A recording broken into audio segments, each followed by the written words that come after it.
Welcome to this story about the Gigantomachy, the struggles between the gods and the giants. Several thousand years ago, there was a desperate struggle between the giants and the Olympians known as the Gigantomachy. After a fierce battle, the gods finally prevailed through the help of Hercules the archer, and the giants were all slain. Many of the downed giants were believed to lie buried underneath the mountains.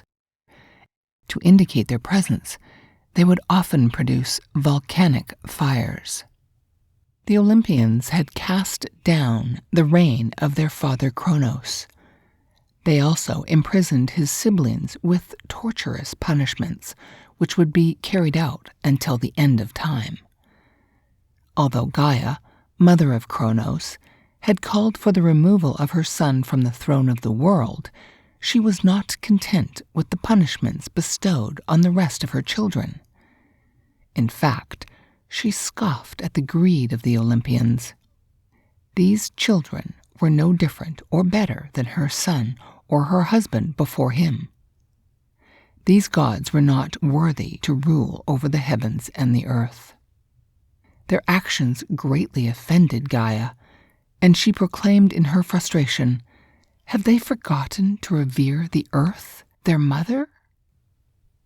From her bitterness, she gave birth to a new race of children from the deepest underbellies of the torturous, a race of giants, large, brooding, lawless, and lethal. Many sources describe the giants as being clad in shining armor, with beards and hair that brushed the floor. Their lower bodies were covered in scales, and they are sometimes referred to as the scaly sons of Gaia. They stood between 13.5 and 18 feet high. This was according to the Greek composer Kronos of Panopolis. Most every giant was at least 13 feet tall. These giants had grown up in the deepest layers of Gaia, Mother Earth herself, and Uranus was their father.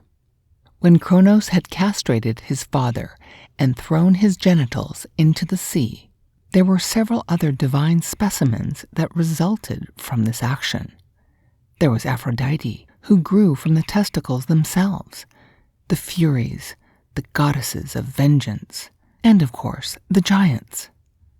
This specific generation of giants was known as the Thracian giants, so named for the location of their birth. Gaia stirred up the giants to go to war by proclaiming they needed to avenge her and the Titans by overthrowing Olympus. She insisted they needed to cast down Poseidon and put him in chains at the bottom of the sea and rip out Apollo's golden curls. Typhus, the great unclean serpent, could take control of Zeus's thunderbolt, and these beastly giants could claim the goddesses for themselves. They could tell stories about the rape of the virgin goddesses Athena and Artemis, as well as the lovely Aphrodite. Perhaps Gaia underestimated her children, the giants, for when they heard her plan, they were outraged by the poisonous words of their mother. So much so, they already believed themselves the victors. They began to throw stones and flaming oak trees at the gates of heaven. They tormented mankind with taunts and attempted to provoke the Olympians into war. Little did the giants know they would be in for one of the greatest battles of their lifetime. Zeus, king of the Olympians, sent out one of his most trusted messengers, Iris, who is the Olympian goddess of the rainbow. She convened a council of the immortals from all over the world in order to aid the gods in their battle. Even Hades and his queen Persephone emerged from their dark dwelling to defend the existence of Olympus. When all the immortals had gathered, Zeus addressed them all with a war speech. The following excerpt is translated from Hesiod's Theogony. Deathless army, whose dwelling place is and must ever be the sky. Ye whom no adverse fortune can ever harm, mark ye how earth with her new children conspires against our kingdom, and undismayed has given birth to another brood. Wherefore, for all the sons she bore, let us give back to their mother as many dead.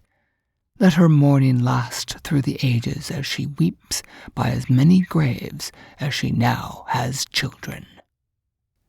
There is some dispute as to where this war occurred. Many believe that it was located in Thrace, which was the original birthplace of the giants. The Thracian tribes that existed north of Greece were considered to be barbaric in comparison to the sophisticated Greek civilization. Thus, these tribes' lawlessness is metaphorically attached to a race of vengeful and jealous giant abominations. When the war began, nature was drastically thrown off balance. Each time the gods were provoked, there was an equal and opposite reaction in the natural world. Rivers changed their direction, mountains collapsed, and huge water swells flooded the land. In addition to this, the giants armed themselves with the elements of their mother Gaia in order to defeat the great weapons of the gods.